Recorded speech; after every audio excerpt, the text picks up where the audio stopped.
राधे राधे दोस्तों, मैं रेशु एक नई कहानी लेकर आई हूँ। राजा के कान। हमारे चैनल पर नए हैं तो चैनल को सब्सक्राइब कीजिए, लाइक कीजिए और शेयर कीजिए।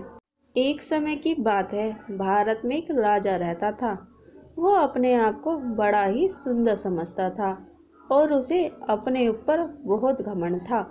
वह घंटों अपने आप को शीशे में देखकर अपना समय गुजारता था और हमेशा सोचता था कि इस पूरे संसार में उसके जैसा सुंदर राजा कहीं भी नहीं है। वह अपने लिए सुंदर से सुंदर कपड़े और अच्छे से अच्छे जेवर बनवाता था और उन्हें पहनकर खुद को शीशे में देखकर बड़ा ही प्रसन्न होता था।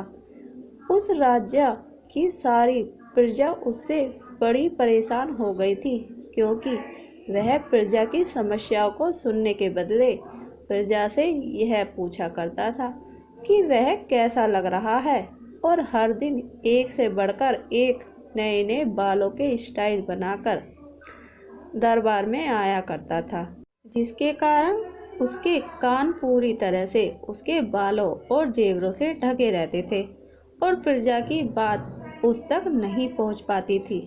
इस राजा में एक कमी थी जो सिर्फ राजा के शाही नाई को ही पता थी।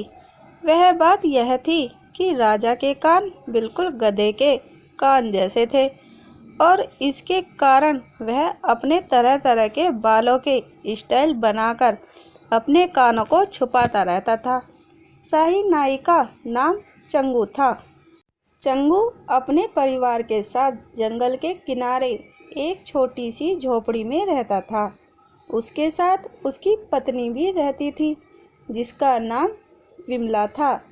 चंगू को हमेशा यह डर लगा रहता था कि अगर उसने यह बात किसी को बता दी कि राजा के कान दिखने में बिल्कुल गधे के कान की तरह हैं, तो राजा उसे जान से मरवा देगा, और अगर उसे नाई के पद से हटा दिया गया तो वह अपने परिवार का पालन पोषण भी नहीं कर पाएगा, क्योंकि चंगू को राजा के सिवा किसी और से मिलने जुलने का या उसके बाल काटने का भी अधिकार नहीं दिया गया था।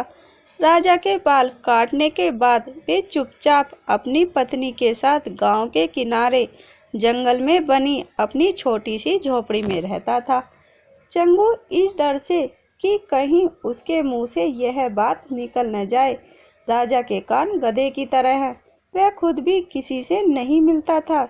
यहाँ तक कि यह बात छुपाते छुपाते वह ना ठीक से सो पाता था और ना ही खाना खा पाता था। वह बड़ा ही दुख भरा जीवन बिता रहा था। उसका ऐसा हाल देखकर एक बार उसकी पत्नी विमला ने कहा, आखिर तुम्हें क्या हो गया है? जब से तुम शाही नाई बने हो, ना ठीक से खाते हो, ना पीते हो, ना ही कहीं जाते हो। ज़्यादातर समय हमारे घर के पास बहने वाली नदी को देखने में बिताते हो। पहले जब तुम शाही नाई नहीं थे तो हम ज़्यादा खुश रहते थे। कम से कम हम लोगों से मिलते जुलते और अपना समय खुशी से बिताते थे। नाई ने अपनी पत्नी से कुछ भी नहीं कहा। वह दौड़ता हुआ नदी के किनारे चला गया और वहां बैठकर चुपचाप पानी को देखने लगा। की पत्नी बड़ी परेशान हो गई और वह भी चंगू के पीछे पीछे आ गई। नदी के किनारे चारों तरफ इमली के पेड़ लगे हुए थे। विमला बोली, मैं तुम्हारी पत्नी हूँ, आखिर क्या परेशानी है? एक बार बताओ तो। मैं किसी को नहीं बताऊंगी, विश्वास करो। चंगू बोला, विमला, तुम्हें पता है हमारे महाराज के कान गधे की तरह हैं, लेकिन अगर मैंने यह बात किसी को भी बता दी तो महाराज मुझे मृत्यु दंड दे देंगे। मुझे समझ में नहीं आता कि कहीं मैं किसी के सामने यह बात बोल न दूं, इसलिए मैं किसी से नहीं मिलता। लेकिन इसके कारण मैं बहुत दुखी हूँ, क्योंकि मुझे अपने मित्रों की बहुत याद आती है। मैं एक एक करके सबको खो रहा हूँ। और चंगू विमला को पकड़कर रोने लगा। इमली के पेड़ चंगू की कही हुई सारी बातों को अपने अंदर सोख रहे थे।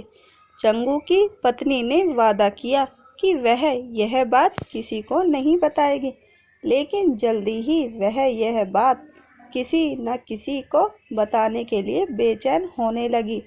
इसलिए एक दिन वह इमली के पेड़ों के पास गई और वहीं पर चुपचाप धीरे धीरे पेड़ों को गले लगाकर कहने लगी कि तुम्हें पता है, राजा के कान गधे की तरह हैं।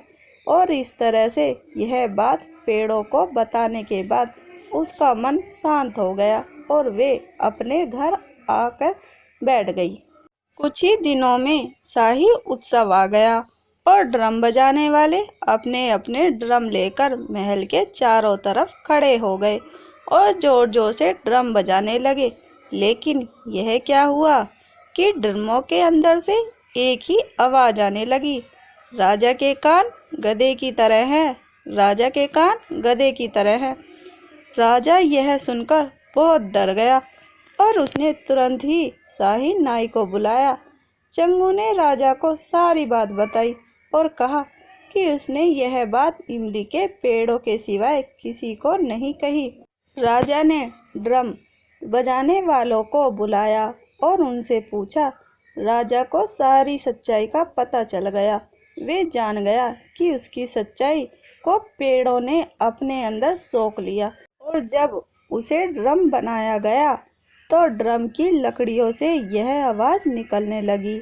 इससे पहले कि वह नाई या ड्रम बजाने वालों को सजा देता, राज्य के मंत्री ने कहा, इससे कोई फर्क नहीं पड़ता कि राजा के कान कैसे हैं। अगर राजा प्रजा को प्यार करता है और उनकी सारी मुसीबतों को दूर करता है।